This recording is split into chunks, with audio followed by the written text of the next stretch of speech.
set in their ways, that is the end. This signals the end of many empires, right? And I'm very happy about that. But this signals a new beginning for Nigeria's youth. And if they have nuisance, do you see what this mofo is actually pushing? I'll give you an idea. It was comparing America's, sort of economy with what Nigeria is experiencing when American government decided to, change from using gold to back up their nonsense, whatever he's saying there. Then it went on to talk about the wastefulness of the people. When somebody who is at the entry level of a bank, if you kind of get a job in a bank, the next thing you could buy a ticket to go on holiday to Paris. Number one, that is not true. To start with, that is actually not true. However, they love to push that kind of narratives, like subsidizing some major part of the economy by the government is wasteful. What is really wasteful is that the criminals who have successive governments, including this one, they have told you to cut costs here and there, but they haven't. Rather, they have announced increase in their salaries, allowances. They have been spending as if to say Nigeria is so rich, even though they are telling you Nigeria is so poor, that they have to take a subsidy of petroleum, take subsidy of education, take subsidy of electricity. Take a look at this image on your screen. And then the countries of the world of what they are paying on fuel, subsidize their fuel in these countries. Right? Even here in the UK, the government of the UK subsidize even food and so many other things. They subsidize gas, they subsidize petrol, they subsidize food. Because there's no country in the world, even the rich countries, that when you look at their economy, that they do not have subsidy for one or two or three things in their own economy. But in Nigeria, that guy who was among, his name is Inyi Boyode or something, right? He was one of those who at once in the past, they were training people on social media.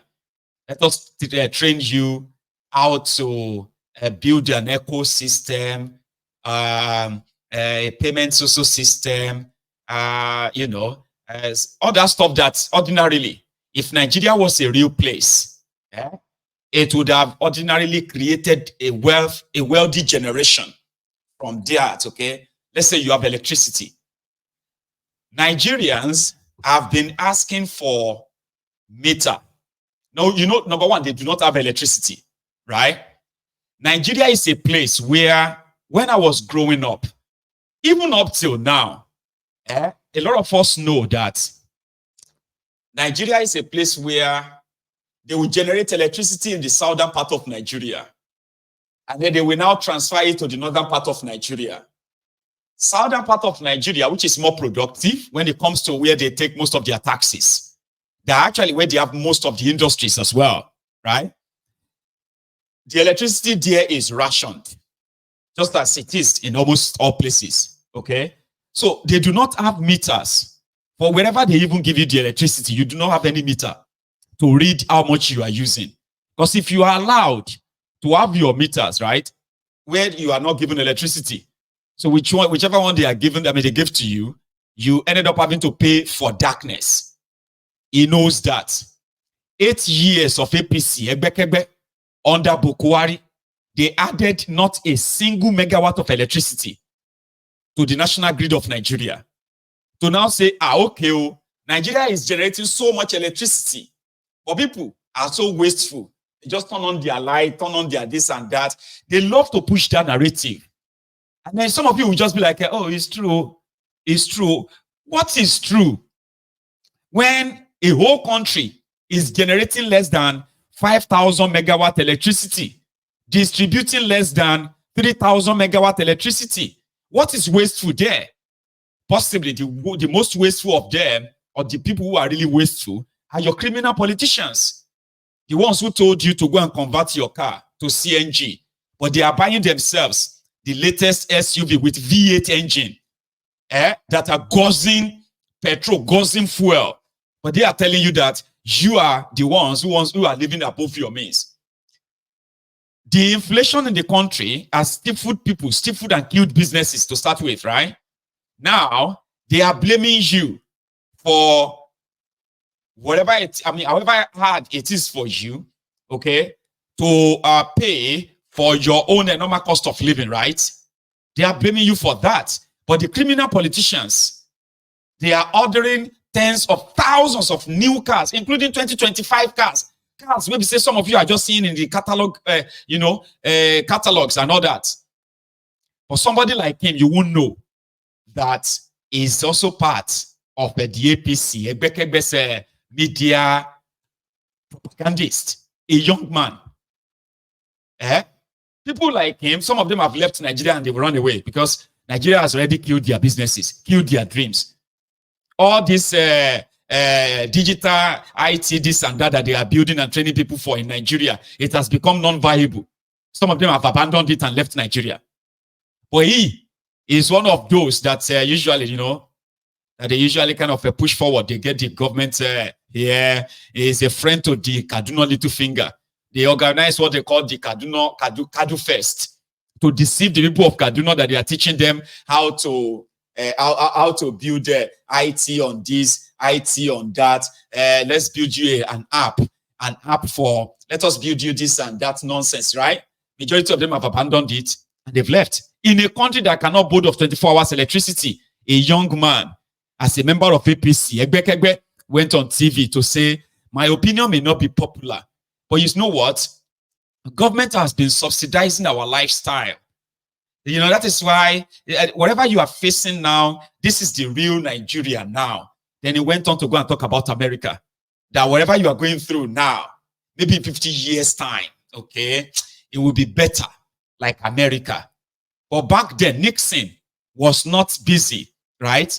Paying the highest, the highest salary to judges, increasing the salary of judges, increasing the salaries of the politicians, or buying them latest cars, or buying himself a private jet, or building himself a new White House, and all of that, or renovating the White House in America with billions of dollars. No, he wasn't. Oh dear, he said more, right? And this is where you get to know who he is, when it comes to this APC. Listen to this one. See, is that people talk about Jackpot like it's a bad thing.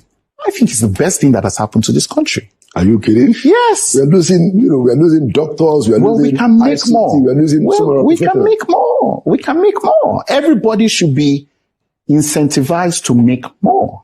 Everybody should be going back into the universities and saying, those doctors I lost, how do I make more of them and send more out? Because there are a lot of young people who will not have jobs if these Jackpot people did not Jackpot.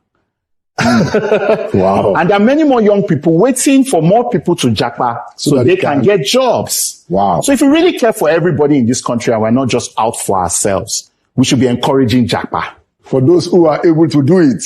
Well, if you have talent in this world, everybody is looking for you because the global workforce is aging. Yeah. Right? And our workforce is just emerging and maturing. Furthermore, there are some people in a digital world who will Jackpot without leaving the country. Yes. So technically they are not Jackpot. They are not Jackpot, but they are Jackpot. Yeah. I think there's a two-tier economy in Nigeria, if you are telling the truth. There are those who earn in dollars and those who earn in naira. We refuse to acknowledge those who earn in dollars, but in many cases, they are the ones holding up our economy. Absolutely. Absolutely. If you wonder why people have not taken to the streets and brought down the president like in other countries, it's because of those people who are in dollars, legitimately or illegitimately. So how do we organize that market instead of ignoring it and pretending it doesn't happen? How do we legitimize it? How do we make it work better for the country? How do we encourage more of that? Right?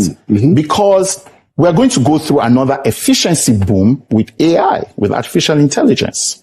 And what we've gone from outsourcing to remote work, From remote work, we're going to virtual work. And what virtual work is powered by AI. So how are we preparing for that world? Okay, can you, for the benefit I have a lot of admiration for this government because they've taken some tough, fundamentalist economic decisions. Like which one? Well, I think for me, even if all the administration has done is, make sure energy prices are what they are, right? That they are market driven. Make sure that our currency is floated so that our exports are less expensive, right? And essentially increase wages, stimulates the increase of wages. I think it should be even higher than 100,000 in order to encourage employers to be more productive. Right? And then ultimately, I wish they would focus on education. That's my only issue. And I agree. That's my only issue with them. But I think they've done these three things. I think it's enough. Now, I think we now need to start to build, rebuild our intellectual base to confront the challenges that these economic shifts. The problem with the Nigerian economy for a very long time is that our leaders stole us blind, right? Not necessarily by grabbing money, right? But by bribing all of us. Cheap fuel. Cheap fuel, cheap dollar, right? And even money and cheap for imports. Voters. Right? The vote, this is the thing, right? The people they bribe to stay home are more important than the people they bribe to vote. Very correct. They bribe the middle class to stay home. With cheap dollar, with cheap imports, with cheap energy. They made them complacent. Made them complacent. Now we are facing reality. We need new ideas. We need innovation.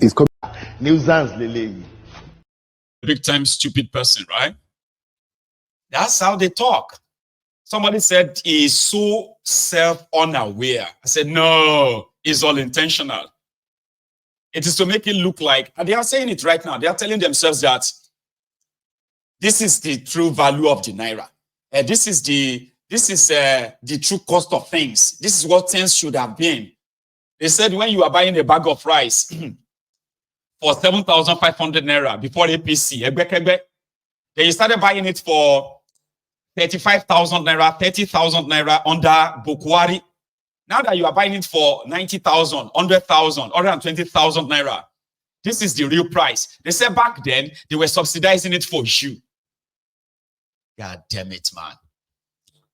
Anyway, I think I will leave it at that because if I can spend another maybe half an hour, and it will just be like, my ego, calm down. It's okay. We understand.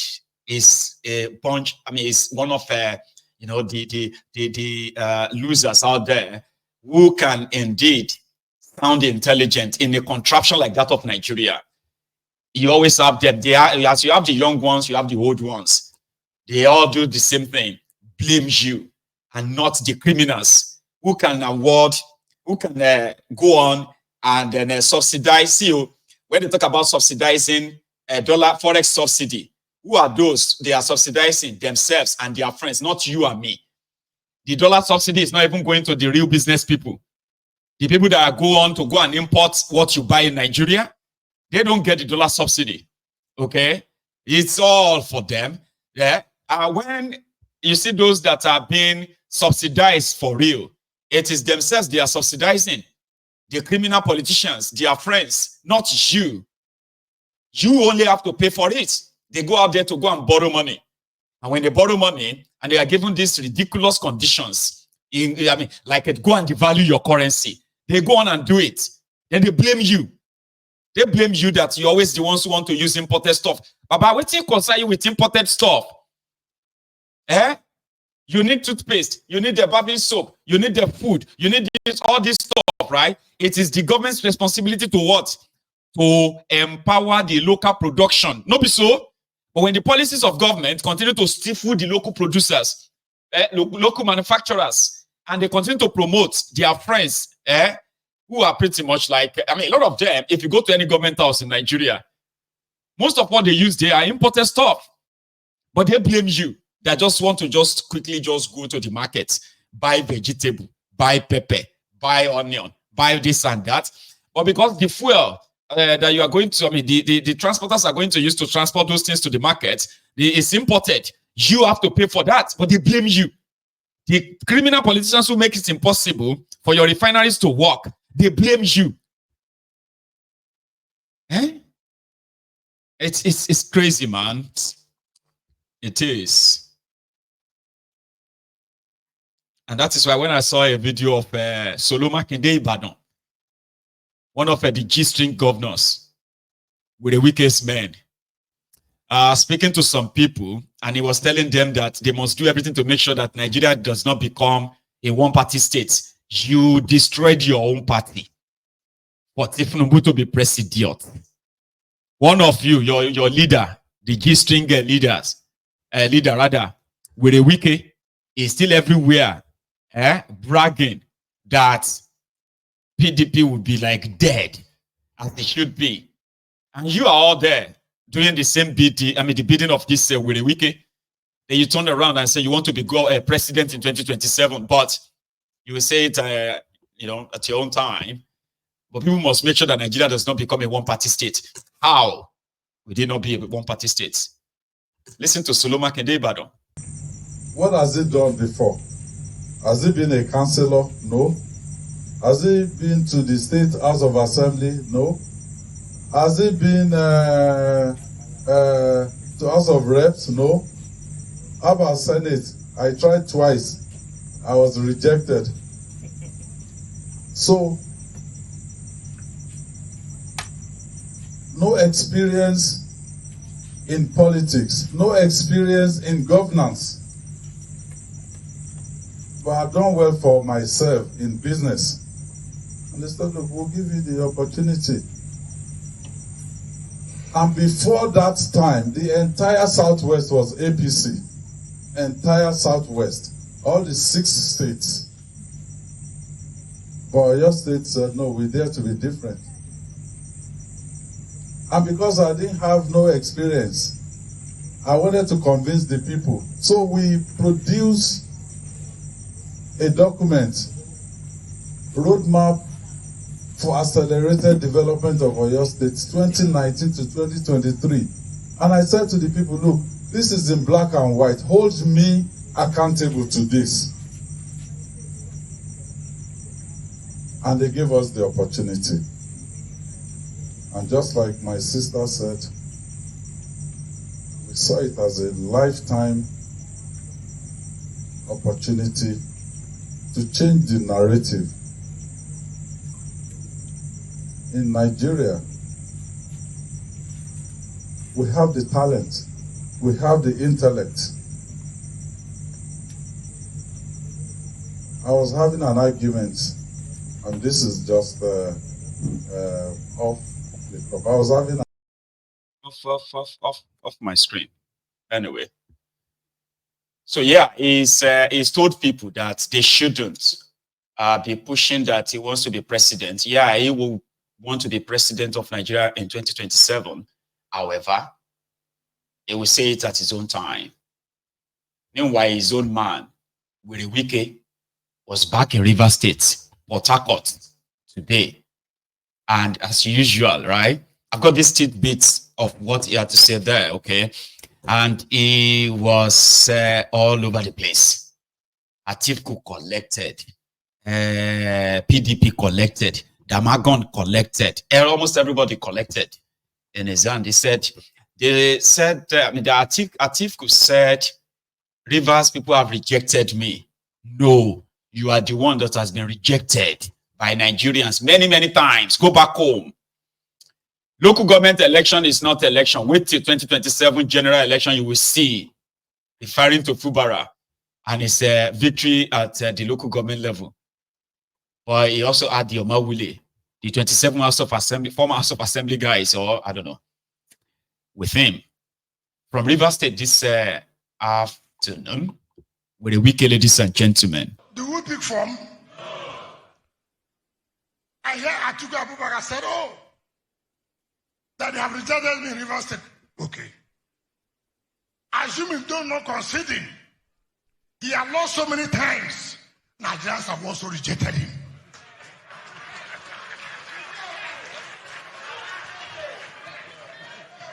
If you say, for